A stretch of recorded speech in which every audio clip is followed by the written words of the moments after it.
Привет, с вами Алена, и сегодня у нас будет зачистка анихогрифоза.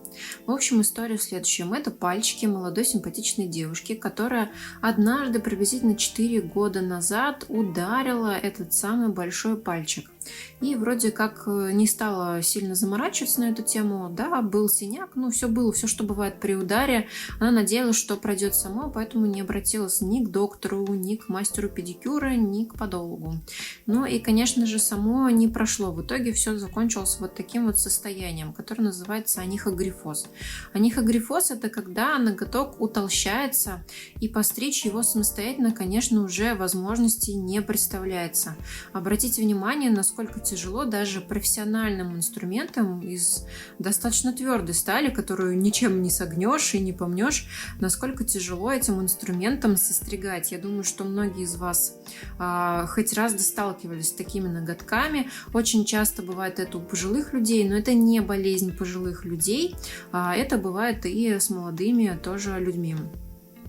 Также хочу сказать, что, наверное, вы уже заметили, что есть изменения в цвете и структуре ногтя. И когда мы такое замечаем, мы обязательно должны порекомендовать клиенту сдать анализ. Но также мы все знаем, что у людей с этим бывают проблемы. Они то откладывают на потом, то побаиваются, может быть, как-то пытаются это все обойти, кто-то отложить. В общем, у нас есть лайфхак на эту тему. Мы помогаем им собрать анализ. У нас всегда есть комплекты стерильных баночек и также, конечно же, стерильные инструменты для того, чтобы помочь клиенту совершить забор материала. И после того, как мы все это сделали, она совершенно спокойно пойдет, отнесет в любую лабораторию, которая осуществляет такие анализы, и получит результат через какое-то там время, как они это все сделают. И после этого уже по итогам анализов мы будем решать, либо она получит назначение врача по лечению такого ногтя, либо мы ей порекомендуем некоторые профилактические вспомогательные средства, допустим, от Атис я масло всегда рекомендую. В общем, мы будем это решать чуть позже, когда она принесет нам анализ.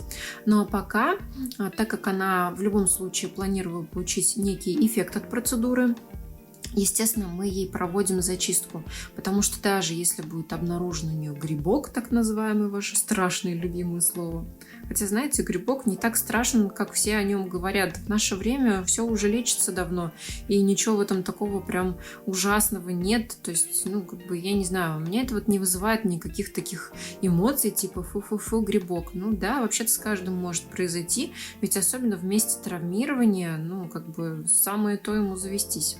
В общем, в любом случае, даже для того, чтобы лечить этот самый грибок, нужно в первую очередь произвести зачистку. Ведь я очень часто, разбирая директ, вижу такие сообщения, что «Ой, у меня тут что-то с ногтем, но я на всякий случай экзодерилом, микодерилом, 58 месяцев прокапала, промазала, но что-то ничего не поменялось». И я смотрю эти фотографии, да, действительно есть какие-то изменения. Но, во-первых, я всегда объясняю, когда вы пишете в директ, то, что без анализа я не могу я вообще, в принципе, не могу ставить диагноз, потому что Потому что я не врач. Мы люди совершенно другой профессии.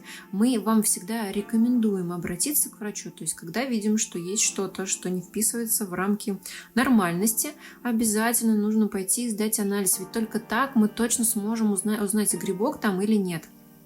Да и вообще, когда сдают анализ на грибы, там вообще-то выявляют, какие конкретно грибы, и уже относительно того, какая колония цветет и пахнет на ваших ногтях, не дай бог, конечно, назначаются те самые препараты. А когда вы бездумно начинаете капать экзодерилы, закладывать, прикладывать, заматывать, и бог знает, что там еще народ делает, я уже молчу про мазь от геморроя под глаза, но это для тех, кто был у меня в сторис, там и такое тоже было. В общем, в любом случае, любые медицинские препараты, те, которые продают в аптеке, нужно только по назначению врача использовать. Именно поэтому я не устаю и не устану повторять, что только после доктора. Я надеюсь, что я достаточное количество раз сказала доктор и врач, чтобы люди это запомнили. Тут уже тем временем уже началась, кстати говоря, небольшая зачисточка мизинца. Ему тут тоже немножко досталось, как видите. Не так много, как большому, но тем не менее. И можете себе представить, что, точнее, какой дискомфорт это тоже доставляет. То есть это такая достаточно сильная нагрузка на ноготь, на пальчик, давление в обуви. И, конечно, все это оно наслаивается, наверное, год за годом. В какой-то момент ты уже перестаешь воспринимать это как боль, а принимаешь как должное. Но после того, как это все зачищается, такой кайф и такая легкость. И вот тогда ты думаешь, блин, как же круто сходить на педикюр. Вы только посмотрите, сколько всего там накопилось. Это все мертвые клетки кожи, которые никак не слушаются и никуда не отходят. То есть огромная толщина, которая не дает нормально расти ногтю в нужном направлении. Все это забито и напихано туда. В общем, быть здесь глобальной зачистки, а где-то недельки через 2, я думаю, светит даже коррекционная система. Но это, как говорится, совсем другая история. Пока-пока, с вами была Алена. До новых встреч!